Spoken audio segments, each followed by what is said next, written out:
Welcome everyone. Good afternoon. Okay, so today I had a debate over at high school with only sophomores. Yeah, the whole school wasn't invited. It was just a fraction of the students. And I'm thinking, okay, so why are you putting on a debate and only a fraction of students are going? Shouldn't you be putting on a debate for the seniors too and the whole entire school and collaborating and taking a look? No. Okay, so a critical issue in every election cycle is education. And education is a critical issue, and that's why I'm running. In the late 1700s, John Adams observed that to find an illiterate man in New England is as rare as a comet. And now it's the opposite.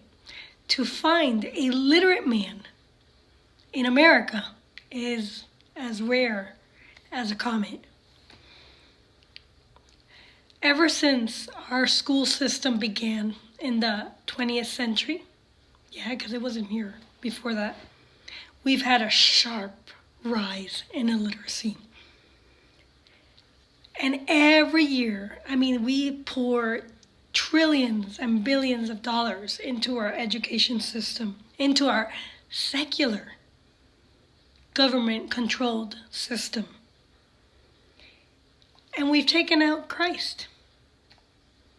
Our literacy rate has rapidly plunged into oblivion, and we're far worse than Zambia. Yeah, I have a friend in Zambia. He's a great teacher. But we rank as illiterate as Zambians.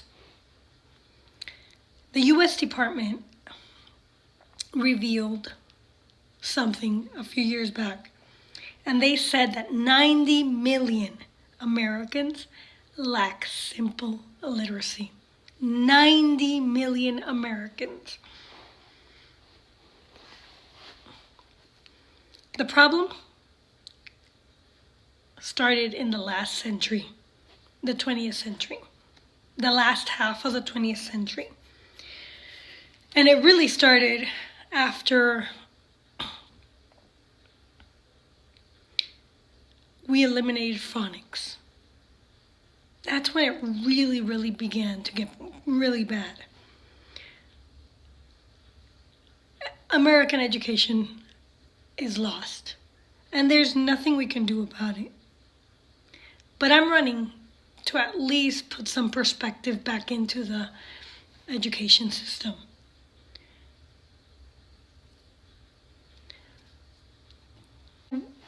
I wanted to just point out that we rank last in everything around the world. We're last, and the only thing that we rank high in is self-esteem. Yep, and they keep on pouring money into these so-called SEL curriculum. Well, that's pretty much self-esteem. But 95% of college students don't know where to find Vietnam on the map. Many students don't know where the Panama Canal is. 45% of Baltimore don't even know where the United States is. And the sad fact is that the National Education Association, the NEA, has virtually destroyed our once great public school education system. And you can't even call it public anymore. It's government controlled and government owned. Okay, here's a quote from Paul Blanchard, one of the leading humanist educators of the 20th century. He said, "Our schools may not teach Johnny to read properly, but the fact that Johnny is in school until he is 16 tends to lead towards the elimination of religious superstition, with which he entered schools. There you have it. The religious superstition, in case you don't know, is called Christianity. We have really forgotten the words of George Washington, who had nothing vaguely resembling the kind of refined, quote and unquote, education many students are getting today in our country. He said, quote, "Whatever may be concealed to the influence of refined education on minds of particular structure, reason, and experience, both forbid us to expect that national morality can prevail in exclusion of religious principle. All our founding fathers began with knowledge and moral principle."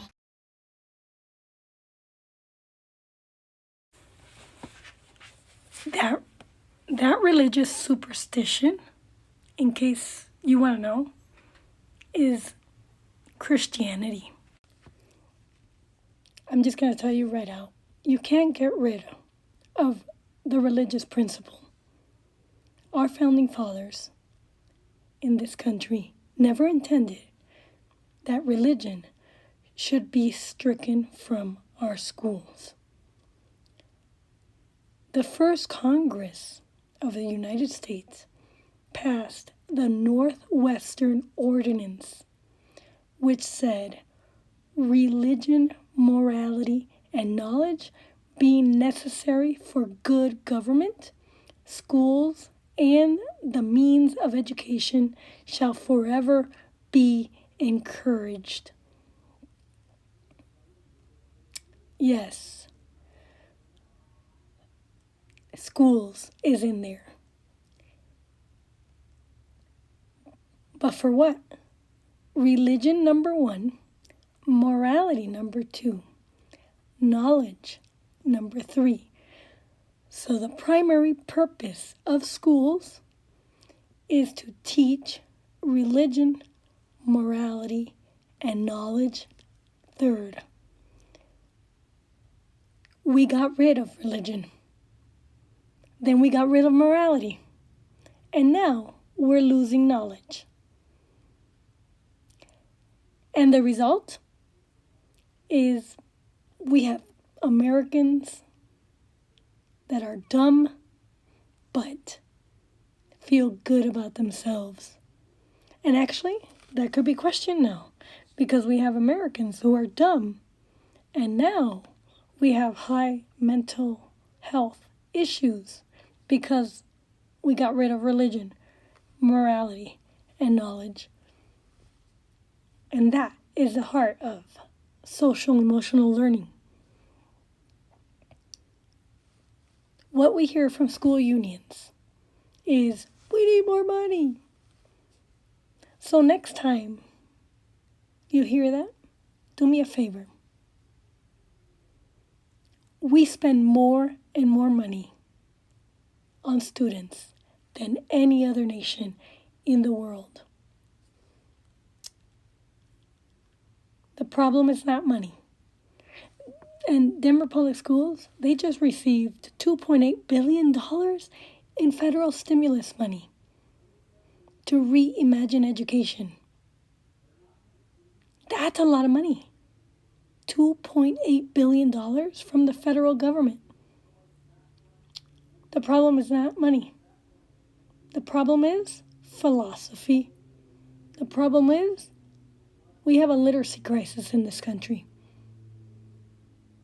We have brought about a moral educational collapse, equivalent to the attack of a hostile foreign power.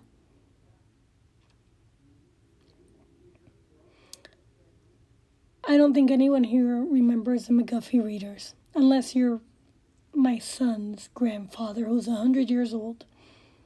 Well, these were first published in 1836, and they sold over 122 million copies. The series is mainly Christian. It was eliminated because of its Christian context. And this is what the author said, William H. McGuffey, in 1854. If you can seduce a community to doubt the genuineness and authenticity of the scriptures, to question the reality and obligation of religion, to hesitate undecided whether there is any such thing as virtue or vice, whether there be an eternal state or of retribution beyond the grave, or whether there exists any such being as God, you have broken down the barriers of moral virtue and hoisted the floodgates of immorality and crime. And what do we have today in America? Just right now, here in Colorado, we have high rates of immorality, where we didn't have in 30 years that I've lived here. And we have high rates of mental health. Education become? What has the current generation? What is the current generation? The current generation is an undisciplined cultural barbarians. We are spitting out of every high school in America undisciplined cultural barbarians. Many adults do not realize what has happened in the schools since they graduated 25 years ago, 35 years ago, 40 years ago.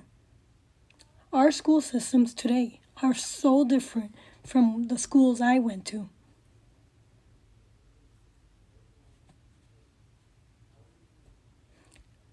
But you know what? This COVID has really increased the rates of homeschooling and private school education. What is the purpose of education? Well, there are very many different purposes in education. Some say that to be a good citizen, kids need their rightful place in a free democracy. Others say not all the biblical concepts of the purpose of education.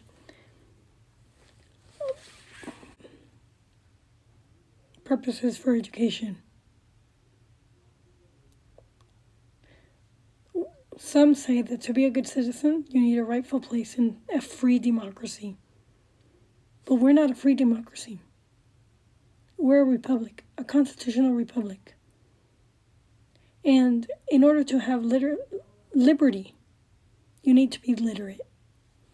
And you need to be moral. Another is this idea has been held in different forms for a great many centuries. And it goes way back to Greek philosophers. Many Greek philosophers held that the purpose of education was to enable students to become good citizens of Greek city-states. The purpose of education was ultimately for the benefit of the state. However, this same idea prevails in all totalitarian governments. Others say that the purpose of education is self-actualization. In other words, realization of the potential that lies within individual students.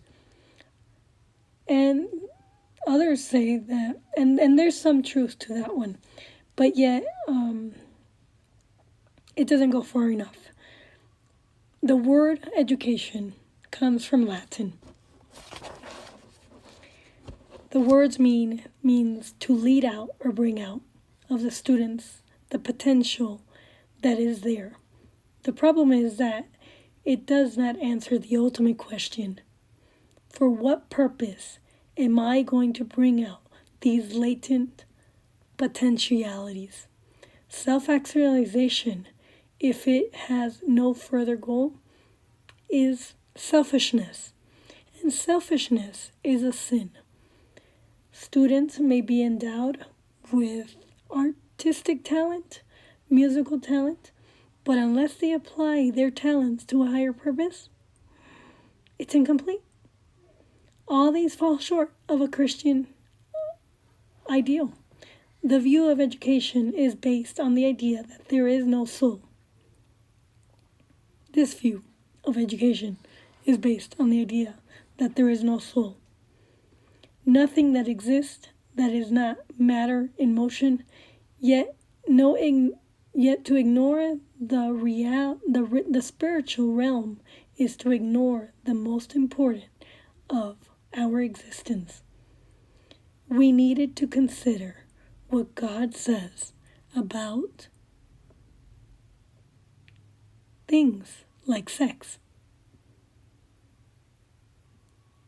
And if you get rid of, let's say, so currently we have a sex education bill. But this sex education bill,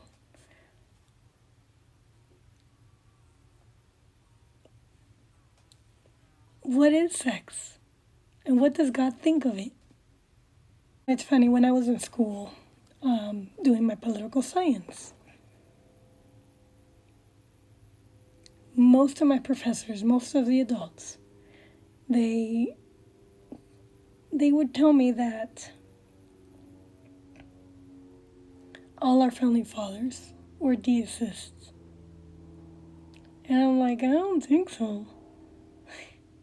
Because one reading of the Constitution or the Declaration of Independence, and you realize that God is in all our old freedom documents.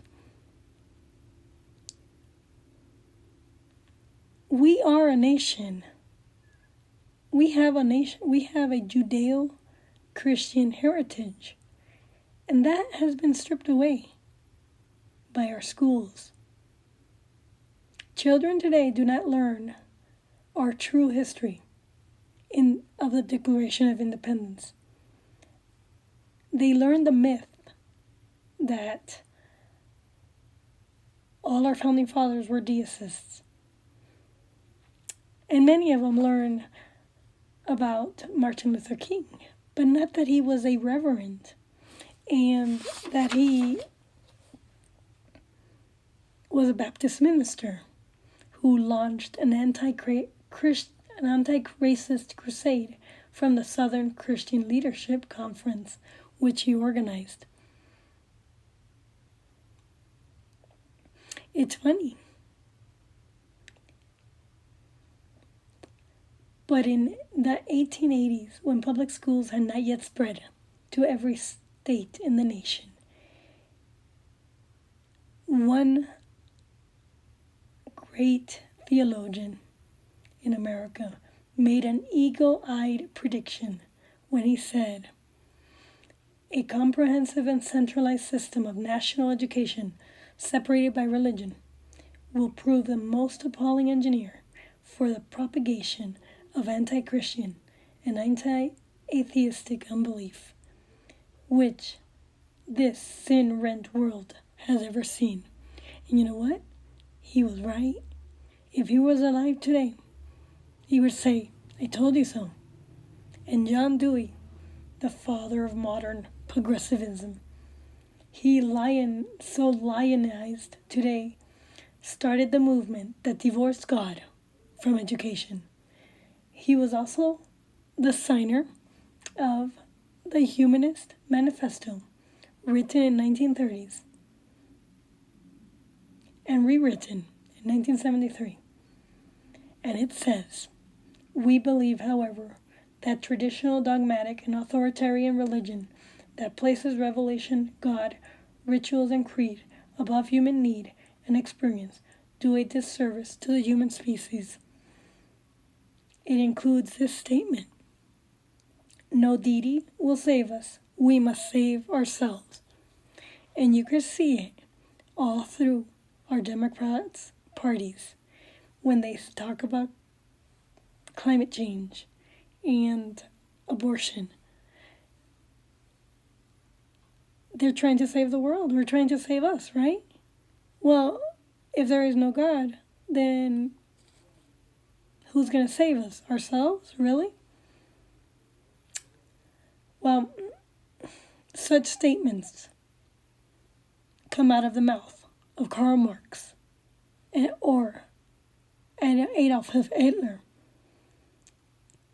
Those statements are the basis of our modern public education.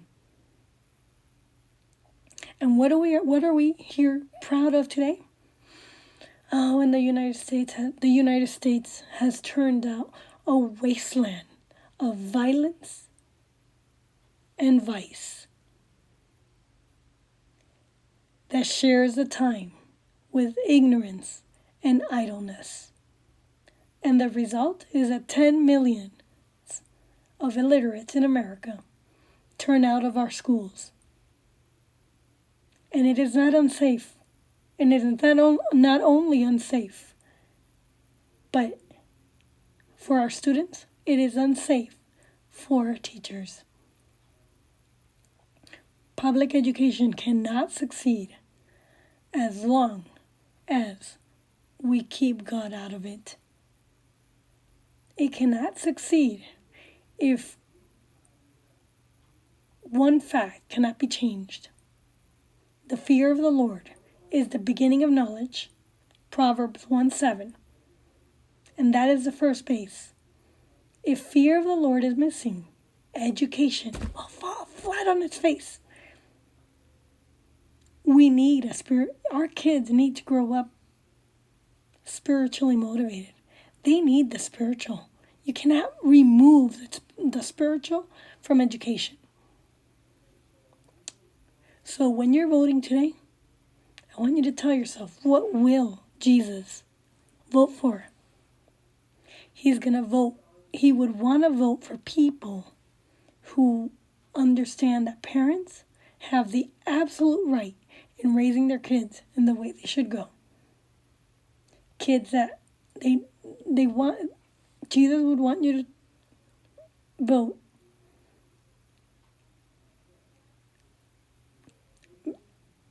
that it is His will that we train our children to love and fear Him and to love our neighbors as ourselves.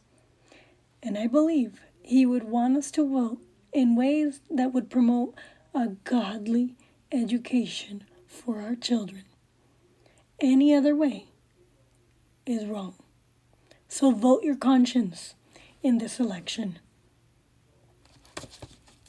And I wanted to leave you with something else. I wrote this book because when I started homeschooling, there was no good curriculum out there. Everything that I found was laced with look-say method. The look-say method, all it is a bunch of pictures with words. And you're telling the kid, well, look at this picture. What's that picture about? That's the word. It's about memorizing pictures. They're not teaching you phonics. They teach you some phonics, if anything at all. This book is all about basic instruction for teaching phonics the right way in kindergarten. There's another book that you need to get after this book, and it's the Blumberg or even Why Johnny Can't Read book. Those two books will teach you how to teach phonics after you train the ear to hear the sounds that the letters make. You have to train the ears first. You cannot move on to train any other part until each child has heard and understands that letters make sound. Anyways, my book is not expensive, but you could get it on Amazon. And it's only $9.99. And it has some really good references that you can use in the back. Thank you very much. And until next time. Oh, one more thing. Why am I running? I'm running because I want to educate you on the truth. My cousin, he wrote this book. And you know what it is? He spent 20 years in Castro's prison for trying to overthrow the regime. And this book is called The Anatomy and Physiology of a Totalitarian Government. Communism equals Nazism, and Nazism equals fascism. And socialism is just a softer version of communism. And they all equal Castroism. So his book is about, he clearly lays out what democracy is. And he lays out what a totalitarianism is. But he doesn't explain what a constitutional republic is. And so I'm writing a new book. I'm translating his book into English. And I'm adding my take on Americanism.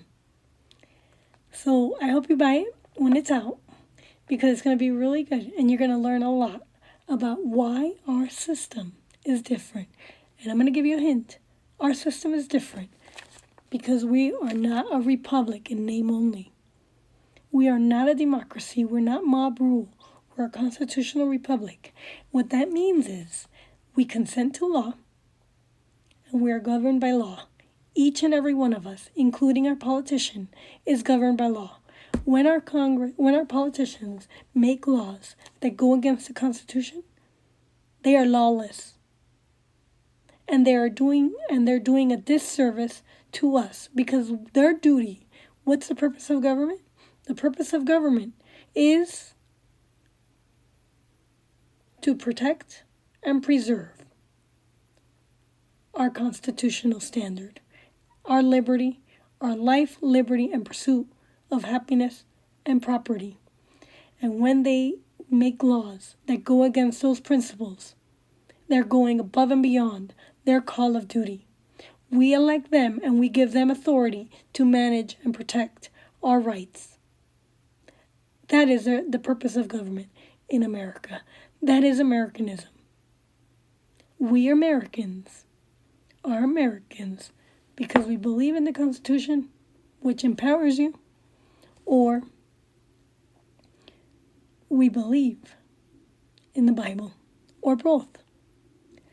Until next time, see you then.